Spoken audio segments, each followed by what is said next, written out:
အရန်ပင်ပန်းနေဆိုတာကို I very tired ဆိုတဲ့ phrase တစ်ခုတည်းကိုပဲခဏခဏသုံးနေအောင်လားဒီနေ့မှာဆိုရင်တော့ real life မှာ native speaker တွေအမှန်တကယ်သုံးနေတဲ့အမိုက်စာ phrase သုံးမျိုးပြပေးသွားမှာပါ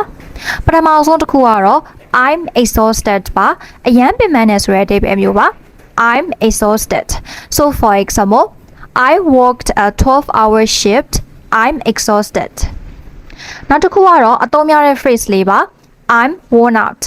အလုပ်တွေအများကြီးလုပ်လိုက်ရလို့ခြေကုန်လက်ပန်းကျသွားပြီဆိုတဲ့အဓိပ္ပာယ်မျိုးပါ so for example after cleaning the whole house I'm worn out နောက်ဆုံးတစ်ခုကတော့ I'm drained ပါ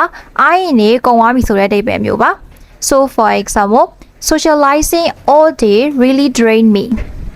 ဒါဆိုလို့ရှိရင်အပြင်သွားပြီးပြန်လာတာအရန်ပင်ပန်းတာပဲဆိုတာကိုဘယ်လိုမျိုးပြောမလဲ comment မှာဖြေခဲ့ပြီเนาะဒီလိုမျိုးချက်ချင်းလက်ငင်းထုတ်သုံးလို့ရမယ် English သင်ခန်းစာလေးလာခြင်းနဲ့ဆိုရင်တော့ learners ကို follow လုပ်ခဲ့ပြီးပါအောင် see you in the next tip bye